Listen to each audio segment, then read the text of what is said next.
Hello there, Streakers. How is everyone doing today? We are so excited to welcome a guest to our Streaking show who founded Illuminate Wealth Management on January 1, 2020. His goal in founding Illuminate was to focus on serving smaller number of clients, providing a deeper, more personalized level of service while continuing to adopt the rapidly changing best practices in the industry. Well aware that finances are one of the most stressful things in everyone's life, he is driven by the passion of helping people take that stress, listen to this, Streakers, and turn it into reaching their greatest potential. He's a certified financial planner and has been featured in the Wall Street Journal, the New York Times, and Financial Planning Magazine, among others. Also, along with his peer group he co-founded in 2012, were featured as the cover story in TD Advisor Solution Magazine. He's a member of the National Association of the Personal Financial Advisors and the XY Planning Network. Now, when not running Illuminate and serving clients, he spends time with his wife and 2 kids cooking new recipes, as well as golfing, playing volleyball. He can be found learning new things and is always excited to share. Streakers, let's welcome to the Streaking Show, Ben Hockema, and let's get streaking.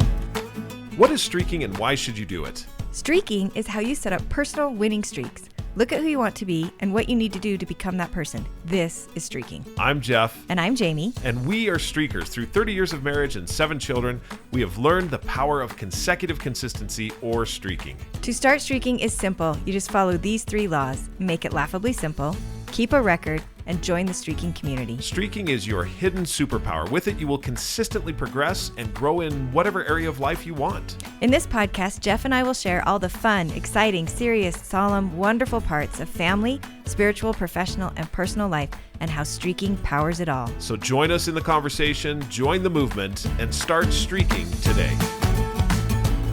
I seriously feel like we should, let's get ready to rumble.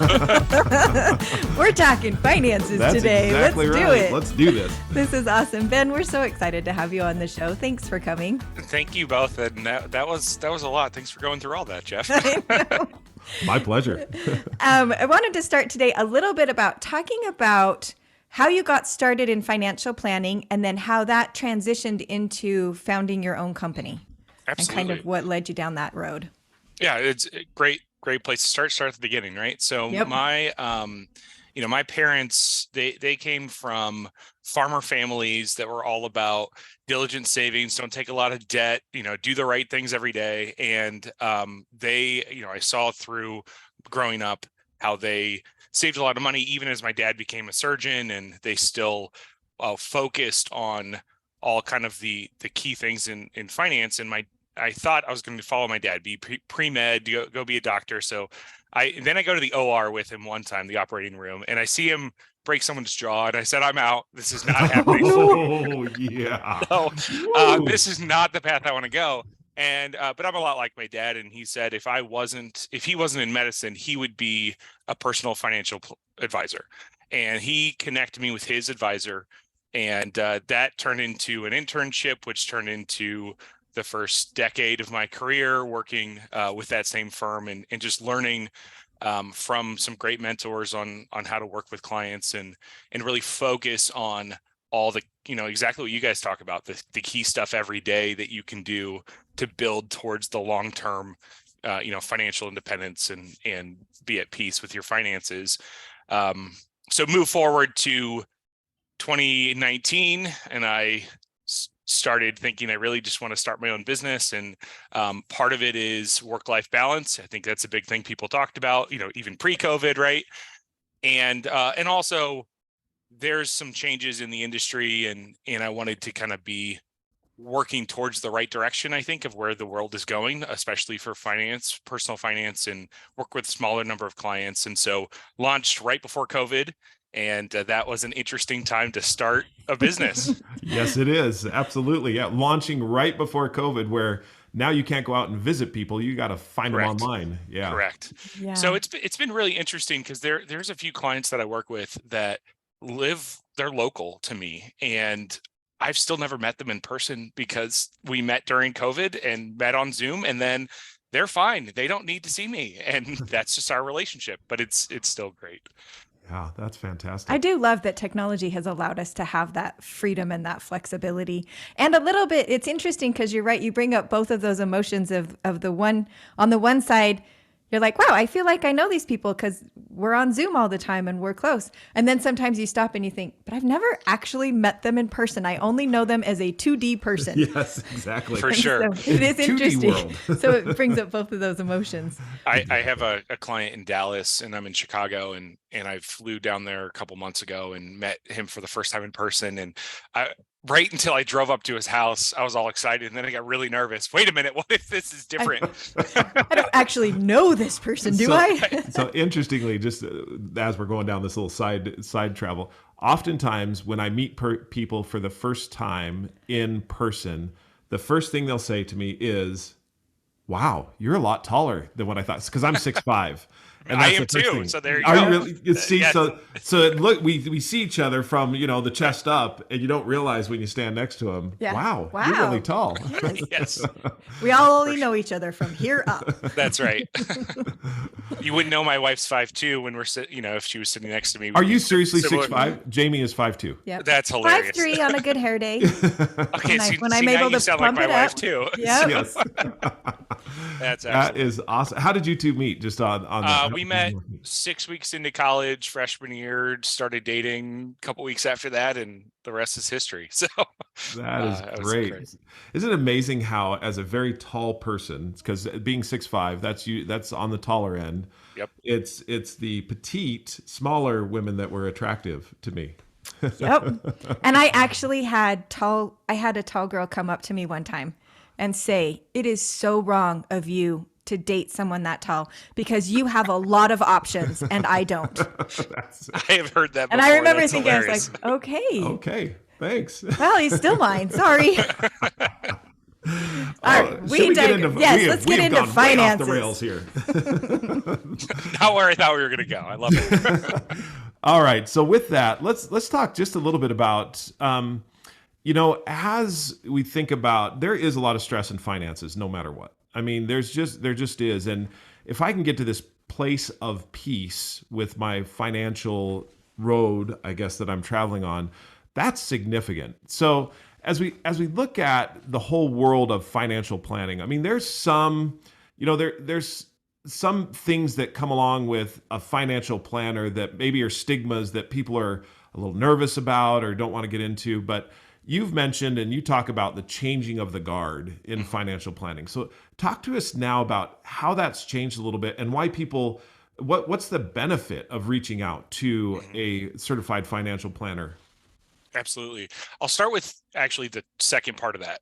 Okay. And I think you kind of led there, which is there's a lot of stress around finances, and I actually think there's another word. There's a lot of shame around finances. Whenever you that's think good. about, looking at your numbers, you're looking at your budget, or going and revealing your finances to a third party that you don't know, a financial planner, that can be scary and to be vulnerable to do that. And, the way marketing works is marketing is all about getting you to do something different. And so a lot of financial planners, a lot of ads you'll see, whatever it is going to be, you're not good enough on your own. You need me.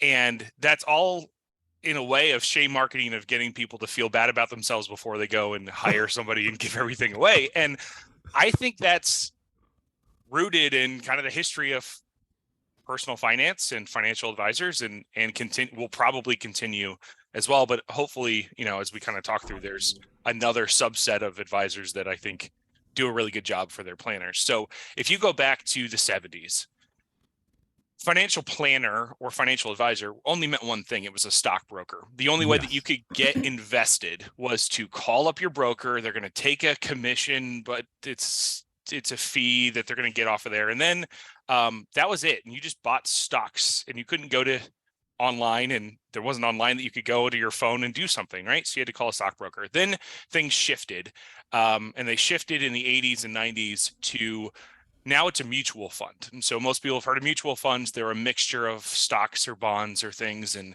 you still needed somebody, a gatekeeper, to open that up to you. And they would sell that, and they would get a cut again of whatever you gave them. So you gave them $100. They took $5 for themselves and invested $95. Then a company that still has ads now. Charles Schwab came along, and what they did was opened it up that you can now do non-commission funds. So it's kind of been where we've been since then, is everyone thought of personal finance as investment gatekeepers. And that's what a financial planner did. And really, since the mid 90s to today, the majority of people that you talk to that say they're financial planner or financial advisor, they start with, I can buy you mutual funds that fit for your plan. An asset allocation is a big buzzword in the industry. I can get you the right allocation. And that's all they really do. And that doesn't help 99% of people, because 99% of the people, investments are one of the least important pieces of getting where you need to go.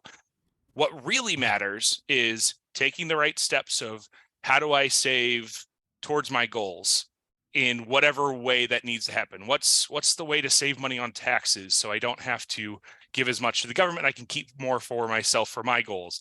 How do I protect myself with things like insurance, or setting up a good estate plan with a will and a trust, and whatever you need for your situation? All of those pieces are way more important than how do I invest my money in the most optimal portfolio.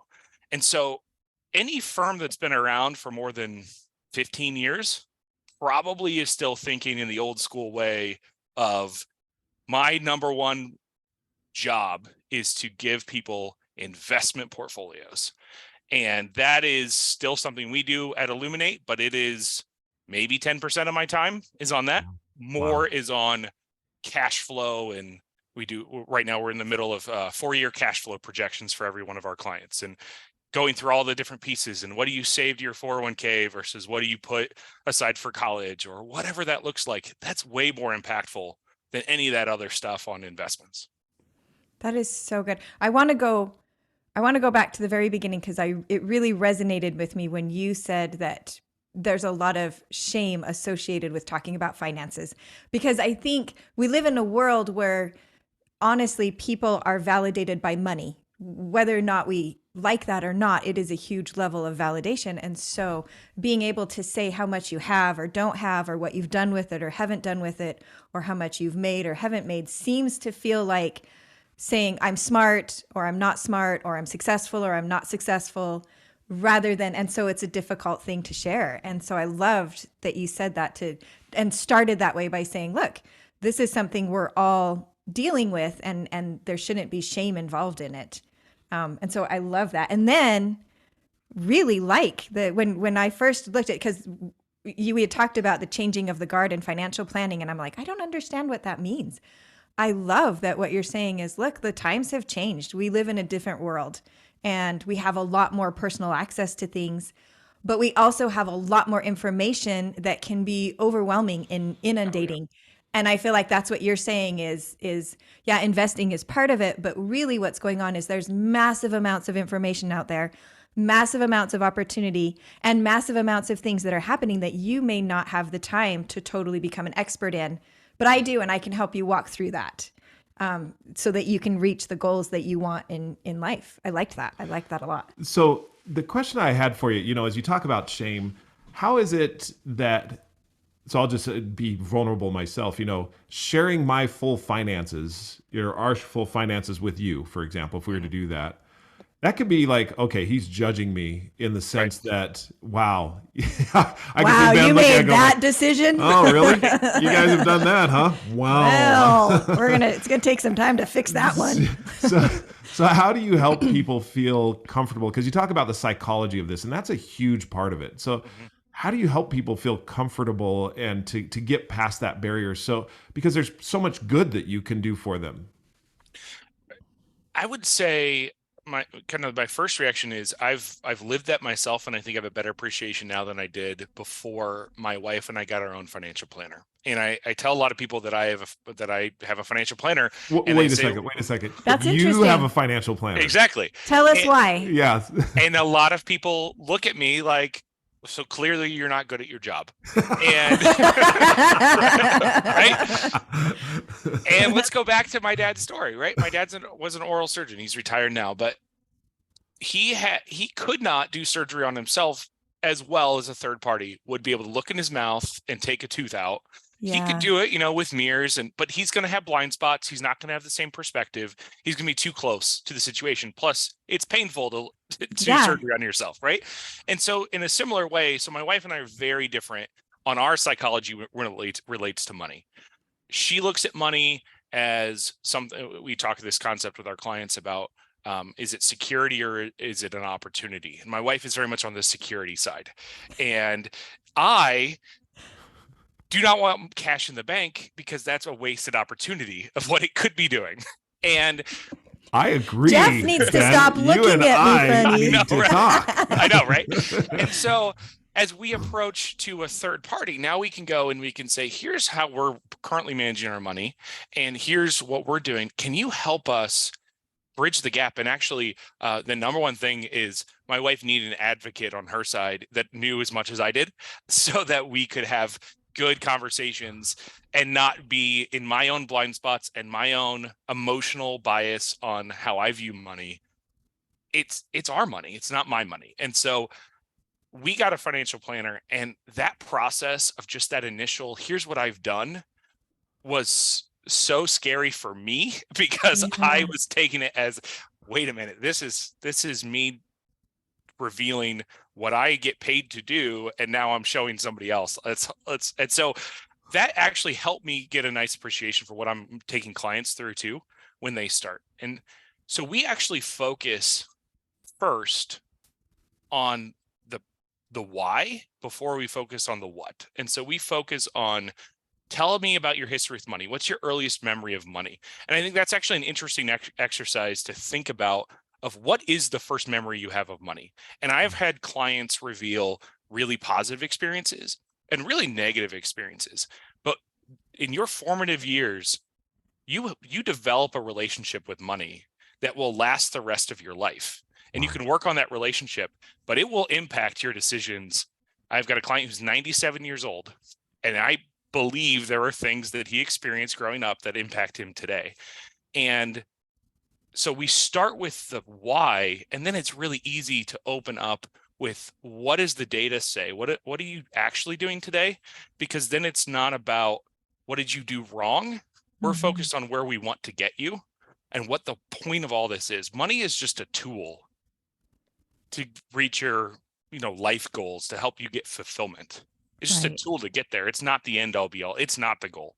And so if we can get out of the who cares what you did before and not worry about that, and focus on what are we going to do to take steps every day to help you get more fulfillment and at peace, that's where we try to focus our time. That is so good. I know. I feel like we're in a counseling session I right did now. too. Like, Ben, you can help us. You can help us. This is great. So go ahead. What are you gonna I 100% agree that we all have financial experiences from our formative years that shape how we approach money. And it's so interesting and I love recognizing that being able to talk to a third person that isn't emotionally attached to that can be so helpful. And so I just wanted to as you start working with people, what are some of let's go both sides of this. What are some of the things that happen that you're like, yeah, they're doing this really well? And what are some of the biggest mistakes we make that we're not doing well just as across your clientele? The biggest, I'll actually start with mistake. I don't like to go in order. So that's fine. Whatever you want to do. The biggest mistake is honestly, and I fall in this too personally, is when you focus too much on what other people are doing. So I have clients that ask me, well, what are your other clients doing? Or my friend told me about this investment. Should we do that? Or whatever that looks like. We deal as a financial planner in probabilities, right? So we've got what's the best probability of success, but at the same time, you live one life. And so it doesn't really matter what the probabilities say. Your life is all that matters to you, right? And so your decisions need to be unique to you and not to what your friend is doing, who may or may not be in the same situation. And if they haven't opened up their whole financial life to you, you probably don't know as much as you think you do. Yeah. But it's so easy, especially in today's culture, to see what someone's doing, the vacations they're taking that are on Instagram or whatever that is, and fall into the trap of, well, we have a similar job. Why can't we do that? And that is the number one thing that I think I try to help, is just that third party of like, hey, it doesn't really matter what they're doing. And here's what you can say back. And it shows up in a lot of different ways. What I think works really well for a lot of my clients is they have the right goal in mind, which is, I want to save, but I also need to enjoy this. Mm-hmm. And then we just need to balance, because people fall into one of two spectrums. It's either I need to enjoy this, so I'm going to spend it now, or I need to enjoy this, so I'm going to save, but then they get to retirement and then they don't actually spend because they've lived their whole life saving. And so just trying to balance saving and actually spending on the things you wanted to spend for. There's a spectrum there, and I think people kind of fall at the poles a little bit, and then we try to bring them to the middle because there's a balance. So you just brought up something that I believe, and Jamie and I have actually had some very rich conversations around this, which is what I call, thank you, rich, nice. Yeah, which is what I call the cancer of comparison, where I compare myself to everyone else. And the reason I call it a cancer is because I will always come up short, no matter what. And as I get in those cycles, then what happens is, like what you said, well, they're taking these vacations, they live in these houses, they have these cars, they're able to do these things. And what we see in social media is the highlight reel.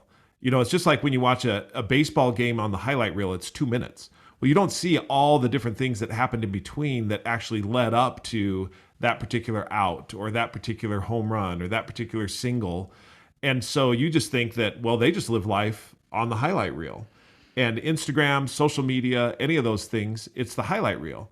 And when you see the highlight reel, then I compare myself to that highlight reel. And what I do is compare their high moments with my low moments and say, how come I don't have these things? The other thing, it's so fun because we've talked about this a lot, but this is the first time that I've thought about this, is because you said a baseball game. And I went to a baseball game last year, and it was so fun because most of the game was boring. And I left at one point to go get a Diet Coke. And when I came, as soon as I left and was standing in line, I hear the stadium just go erupt. Nuts. Yeah. Yes. But I'm in line, so I don't want to leave. So I get my Coke and I go back to sitting down, and it's back to being totally boring. And I thought, how funny, because if you see it on Instagram, you think the whole game was like that the whole game was that exciting moment. But in actuality, I thought the whole game was a little bit boring, and there was only 2 times that were really exciting. And you stepped out for both of them. I missed both of them to get my Diet Coke and then go to the bathroom because of my Diet Coke. And so it's interesting because, as you said that, I'm like, the highlight reel. But what happens is, not only do we compare, but we make their whole life look like they're living this way 24/7 all the time. All they're doing is having fun because that's what we think. Yeah. But in reality, there's just these little moments. So I just think it's deeply profound that you would say that the biggest mistake that people make isn't a financial decision, it's comparing. That's huge. That's a huge mind shift for me, to look at it and think, well, that's where I start. And as you said, we all have that. So that sometimes come up. I mean, for me, just to be vulnerable for myself, I mean, in the first couple of years of my business, I was comparing. You mentioned I've been in a peer group for over 10 years. These are other very successful financial planners. We have a similar mindset as we approach with our clients, but I was the newest in terms of starting my business. And yet I was comparing just last year, my business success to where they were. Right. When then my, associate, one of my team members, he called me out and he said, Ben, you're doing exactly what we tell clients not to do. You're comparing to somebody else. And he was right. And I'm glad that we have that relationship. He can call me out on that. But it's so easy to fall into that trap. And I think that's one of the biggest things that just to have, what I like to do is why I like to work with my clients is just, we have that relationship that I can be the person to call them out. Right. And say that, this is not a healthy spot to be in. But it's not about shame, right? It's about Let's focus on what matters to you. You have different goals, you have different dreams, you have different priorities. Totally fine. Let's do that. And just really quick, sorry, this is another thought I had.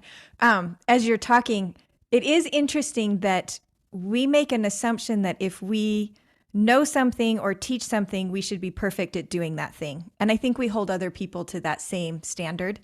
But I think it's part of the human experience and part of the human existence to recognize that even though you can know something really well, that doesn't mean you're doing it perfectly. Like it still takes intentionality, and it still takes practice, and it still takes times where you're like, wow, I was doing really good. And then times where you're like, whoa, I didn't realize I had gotten into this place and I needed someone to call me back out. Even when it's something that you spend time teaching other people about. Yeah. I think that's a really good thing to recognize. So as you look at, as people come in and you start working with them, we talked about the successes that people come in, and what are some of the things that, so obviously the other side of don't compare, and but also what are some of the things that they come in with that they're like, that you're like, okay, this is going really good, we can use this to continue to go forward. Yes, to kind of relate to exactly, as you guys talk about with Streakin, it's all about building as many automations as possible, so that you automate savings, you automate whatever you want to have done. And so a lot of people come in and they've done a good job of saying, we're going to automatically every paycheck, we're going to put money into a 401k, or we're going to put money every month into a college savings account for our kids, whatever that is. And I think as much as we can automate everything, it's so helpful because it eliminates decisions on an ongoing basis and eliminates the opportunity to mess it up and let your emotions get involved with it.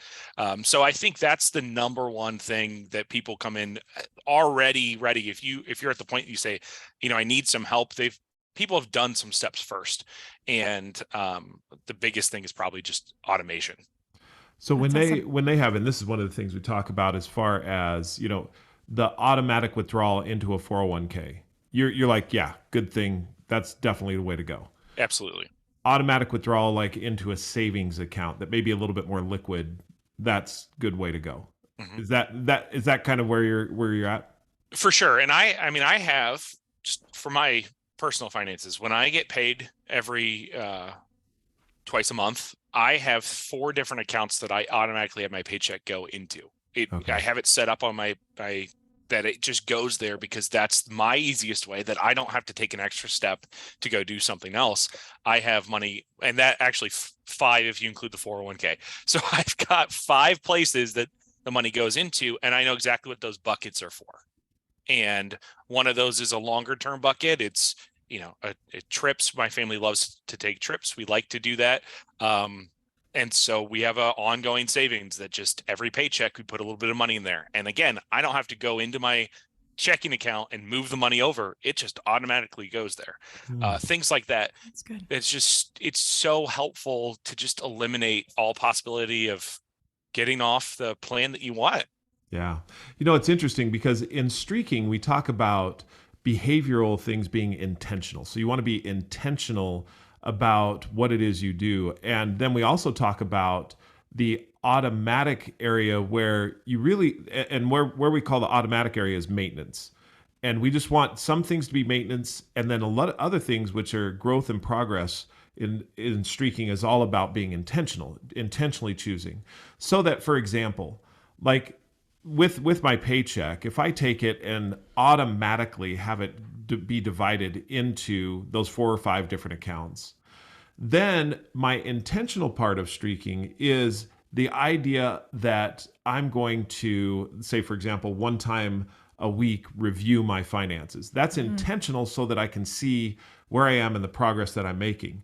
So even though I've got that automatic layer in there, I still want to be intentional about reviewing and looking at my finances. And I'm throwing that out there as a little bit of a hypothesis. Is that true? Would you say that that's good financial advice? I think for most people, it's good financial advice. Where I'm hedging a little bit there is on the frequency of looking. For some people, seeing the numbers on a weekly basis can cause extra stress and more anxiety, especially if you don't have a third party you're working with that can help tell you it's going to be okay. Right. Okay. And so, and I only say that because it's most of ongoing cash flow, it kind of averages out over time. But if you're looking on a very short-term basis, you can have those one-time spikes that or maybe you splurged a little bit, but now it's in your face right away. If you smooth it out maybe on a monthly basis, something like that, that can be a little easier to stomach that, okay, well, yes, comparing this month to last month. And so part of that's, again, just psychology of the person. Are you going to be able to focus and say, it's okay that I spent a little bit more this month because, maybe I planned for it, right? And it's okay to do that. Again, it's kind of working with your own inner voice of how are you thinking on that? That's really good because we talk a lot about 100%. Give yourself permission to be 100%. What? How did you say it? To succeed 100%. To succeed 100% of the time. And so what you say is weekly may be too much, and it may be a monthly streak where just once a month you review and see where it is. And like what you said, with you as a certified financial planner to help be able to say, look, you're okay. Here's the things that are out, to remove the stress and to have a little bit of that peace. That's really good. So this one of the things that we had talked about before we started the podcast is why financial planners love and hate budgets. Does this relate to that a little bit? Can you talk about that? Yeah. Life is messy. And things happen that everyone should have in their budget kind of a miscellaneous bucket, just because you never know what's going to happen. And if you give yourself permission to be 100% successful, part of that is you got to have some buffer in there for everyone's budget. And so, there'll be some YouTube vloggers that say, you got to get down to every penny and know exactly where it is. And if you mess that up, I mean, again, it's the shame of you're a failure and you didn't do it right. And if only you could do a better job of tracking your money and only spending what you could be like me. Exactly. A millionaire on YouTube. That's right. Exactly. And so I hate budgets in the mindset of it's got to be exactly to the dollar or to the penny, and give yourself no wiggle room. On the other side, budgets are really helpful, especially as you're starting down the journey of financial independence and trying to focus on getting to a better financial spot. You need some sort of parameters. You need to know this. You need to know how to keep score. And so budgets are helpful, but they're not gospel that you have to keep, exactly following. So what I'm hearing is you read a series of books one time from someone that is a member of our church. And when you got done reading the series of books, you said, that was really difficult because I felt like everything he said, he's like, you need to do this, but not too much. You need to do this, but not too much. And he goes, by the time I got done reading, it was a recognition that life is all about working towards this level of balance. And as I've thought about it, the other thing that's difficult about that is that balance isn't necessarily something that you achieve in the sense that you're like, all right, I'm perfectly balanced and you can stay there. I feel like more like it's like this line in life that you're kind of crossing back over, and you try to make the how far out you go from the line a little bit smaller each time, so you're moving off and on the line or shorter distances, but you're always having to realign, so to speak. And so I love that, as you're saying, the idea with a budget, sometimes we go into it and we're like, I want to go straight down that line with no variations. And it's a recipe for frustration. And I think what you say, shame, because is it even possible to do that? If you're going to actually live life, maybe it's possible if you cut everybody out of your life and your only goal is to save your money, then yes, maybe you can do it. But what kind of life is that? And so to be able to recognize that, yes, you need a budget. It's important to have that. But the idea that you're going to live it perfectly is a recipe for frustration and failure. Mm. And I would add to that too, just kind of first steps as I think about budgets. I like to start at a high level, which I think there's only like 4 categories you need to track to begin if you want to start this path, right? So the first is just income. So you start with income. You've got money coming in, right? You need to know how much money you're coming in. Exactly. Then you get to taxes, because that is an expense that you have to pay no matter what. So you don't make what you make that minus taxes. And so subtract off taxes. So now you have your money that you get to do something with. And that money can go to three categories. It can go to fixed expenses. That's things like rent. That's things like a car payment, student loan payment. That is you have to, every month or every year, whatever the time period is, you have to pay that. You have no choice in the matter at this point. Right. That's fixed expenses. That you probably should track each one individually, because those don't change. You're going to hit that. Then you have two more categories left. It's what we call variable spending, which changes over time. You have a lot of decisions about that. And then you have savings or debt payments. Those are kind of the two. Because I view debt payments paying more than just the minimum as savings. And so balancing the variable spending, which is a big, broad category. I include food in there too, because food can go from, the ramen diet to high-end restaurants and everything in between, right?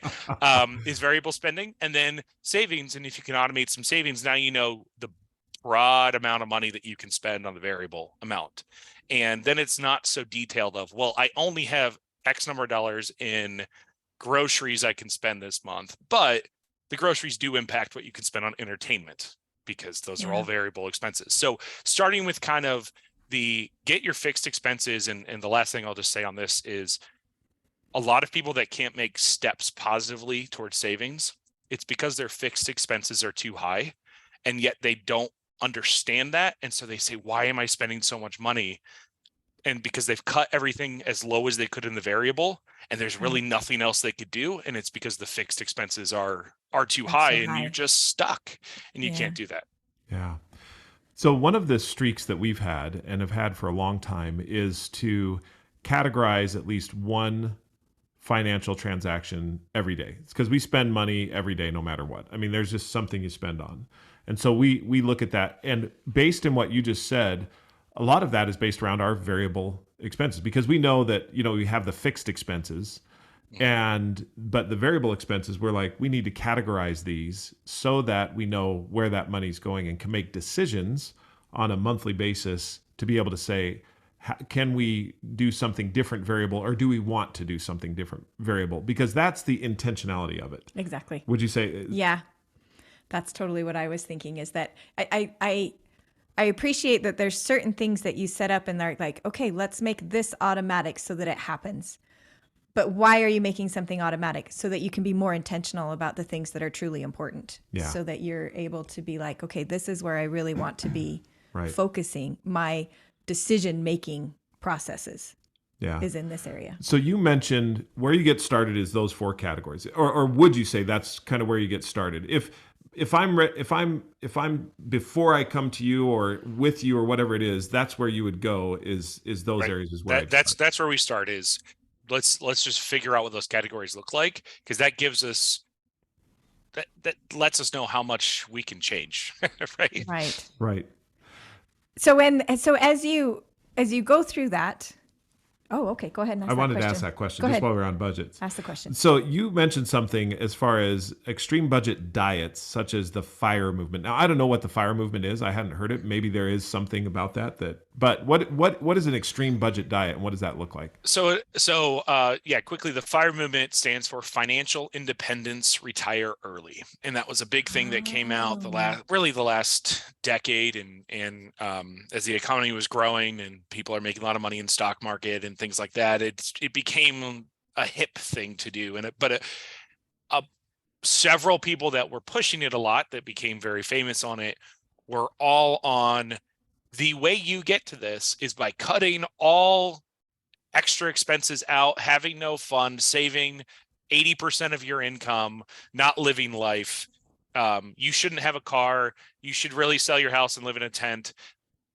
What I would call extreme budget diets, so that you can quit your unfulfilling job and go live the same way you just lived to get to the point to quit your job. Right. And that doesn't sound super fulfilling. And so but again, it goes back to that shame of a lot of it was positioned as, if you hate your job, you should be doing this. And if you don't really hate your job that much. And it wasn't validating the fact that some people have a really bad boss situation, or they're in the wrong career, or whatever that looks like. And so the FIRE movement, I don't disagree with the FIRE movement. I think it's all about balance. It's important to have the right frame of mind on it. And so whether it's that, or it's another, extreme diet of cut everything out and only add back in, it's very hot and cold, and it's not very sustainable for most people to go too far that direction. That's a really good way to say it. I think the sustainability is a huge key component. Yeah. And it's the same thing. I think the same thing is people would say in a physical realm of diets, is that the sustainability is important, because if you don't change the way that you're thinking about things so that you can have a lifestyle change, so to speak, you may do something for a short period of time, but you're going to go back to what you were doing before. Because I look at, as you mentioned, Ben, and we talk about this idea of money as a tool.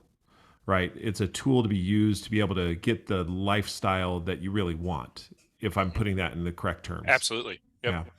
So if I'm always saving, I look at the hammer that stays on the wall, and I never learn how to use that tool. But boy, it looks good on the wall. That's right. I have a big savings and it looks good in the account. But I think that there's something, and I'd love your thoughts on this, about learning how to spend money. I mean, how to use it as a tool as well as to save it. And I think there's a lot of emphasis on the save side, but maybe not the emphasis that we need on the, okay, how do you spend it in the ways that are good and fulfilling? Absolutely. So I actually will relate this to a client that I have, and I've worked with him for 15 years now. And this is just something that just impacts me every time I think about his story. It really impacts me today as I talk to clients. He and his wife fit in the category of diligent savers. They were going for financial independence quickly. Helps when you don't have kids that you're spending money on to save a little bit more, but they were able to retire early, and that's what they always wanted to. And they were really active skiers and things like that. They retired in their early 50s, and just about 6 months into retirement, she was diagnosed with stage 4 cancer and passed away quickly after. Wow. And what I'm so thankful of is that they did actually retire when they hit the number, and they spent their time, those 6 months when she was healthy, and really living it up, because now he's got that memory of the time that they saved. And I can only imagine, maybe they were, maybe it was, they weren't as good as savers, and so they had done all this saving and never lived life while they were working, and then she's gone. And now what did you save for? He has since remarried and is living life now and enjoying his time, and it's great. And it's great to work with him like that. But I have a number of clients. So my youngest client's 29, my oldest client's 97. I've seen all the life stages, right? Yeah. So it is so common that clients will be good savers, and then they retire and they can't spend money. And my number one job is I force sending money to them from their portfolio, so they start spending it, because they just aren't spending money. You need to spend your money. What is this? And they're like, well, yeah, but what if I live too long? I'm telling you, you're fine financially. You've done enough. Yeah. Go enjoy it. And just pushing people to go that direction. But again, money's emotional. And so you always have fears. You always have things that are there. But I think it's just, it's hard for a lot of people who have been great savers to then spend money. I think you're right on that. So you said, just in passing, you said you've done enough. And how do you define what is enough? Like, how do you know that? There's the what is enough money answer, and then there's the what is enough life answer. And we're not going to get all philosophical here or and things, but I think the number one piece is actually starting with the second part, which is figure out, both from an identity, personal identity perspective, what's your role in your family, in your life. What is enough for you, that outside of your job, outside of the money, what's going to bring you fulfillment, that you're going to say, I've got the good life, whatever that is to you. And maybe that's with, you mentioned church, maybe it's a pastor, or maybe it's a therapist, or maybe it's just someone else that you're a good friend that you're talking to. Figure out what enough is before you bring money into it is super important. Yeah. And then the money actually answers itself, because we talk about 6 stages of financial independence, and the last stage, most people stop at stage 5, which is I can live the lifestyle I have now. As we talk to clients, the 6th stage is what I call true financial freedom, which is you can actually pursue whatever is the most fulfilling to you, even if that means your lifestyle is going to be dramatically different. And so whether that's you're going to go take a year off and go be a missionary somewhere, maybe that's what's going to bring you the most fulfillment, and you can afford to do that. Or you're going to move across the country to go be with your grandchildren, and it's a much more expensive area, but that's really what's going to bring fulfillment in your life, is the relationships you have there. I don't want you to focus on, yes, but I only have this much money. True financial freedom is pursuing whatever you define enough is. Then the number side, you can work with a good financial planner and figure it out. And there's different tools, and it's a good step. You can go that direction. But I think it actually starts with, what does life mean? Right. Right. Exactly. The why, again, the why, and why am I doing all of this? This has been hugely illuminating. Very, absolutely wonderful. I've loved the entire conversation. I have too. We've really loved it. So just in finishing up here, can people get started at any time with a financial planner? I mean, say for example, we'll just be vulnerable. We've never had a financial planner, but now I'm thinking that I want to have you as our financial planner. Can we get started at any time, or is it just like, nope, if you didn't do it when you were young, then you're out? If you didn't start soccer when you were 2, you're never going to play well. You're never going to make it happen. Just don't. You can always start. And you mentioned the change in the guard before, and you mentioned in the intro, I'm a member of the XY Planning Network, and the XY Planning Network is part of that next generation of financial advisors, financial planners that are not just about investment management as a piece.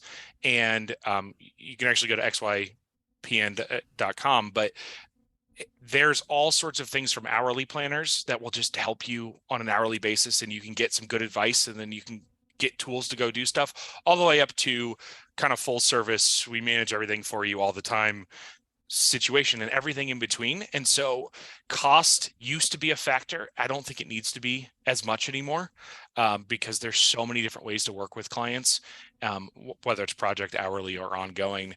And so I think taking a first step, and most financial planners, at least good ones, they're not going to charge you for the initial conversation, and they can kind of tell you, okay, here's what I think we can do for you, and here's what it's going to cost you, and here's why it's worthwhile. And so, finding someone who's not getting commissions, finding someone that's looking out for your best interest and truly is looking at financial planning, not just manage your investments. If you find someone like that, I think you can take good first steps at any time. That's awesome. Well, thank you so much. How do people get a hold of you if they have further questions or want to talk with you further? Best place is just go to our website, illuminatewm.com. And we've got to contact us. And I have 15-minute calls with people all the time. That's fantastic. Streakers, this has been a really dynamic conversation. Ben is a phenomenal individual with a lot of experience, and talked, as you heard, with all of the different life changes that you may have, or balances, or whatever you feel about money. You have the opportunity to really achieve what you want to achieve and become who you want to be. And we talk about that a lot through Streaking, through living your intentional life, through simple, intentional actions that you do daily, weekly, or monthly. That's truly what you can do, especially with some of your variable income. If you have any questions about Streaking, you can reach out to Jami or I at our email address, Jeffrey, Jeffery, at thestreakingapp.com, or Jami, Jami, at thestreakingapp.com. You can also download the Streaking app, which gives you the opportunity to see a whole bunch of streakers in all kinds of different stages of life, and what it is that they're doing with their finances, or what streaks they have going forward. We're actually going to invite Ben to become part of the Streakin community, and we're going to invite him to set up a community on the Streakin app. May want to call it Illuminate WM on the Streakin app, where he will be able to share with you some of the different streaks that will help you arrive to where your financial freedom really is. Well, Streakers, we've enjoyed it. Ben, we've enjoyed being with you. Thank you. Until we talk again. Keep streaking.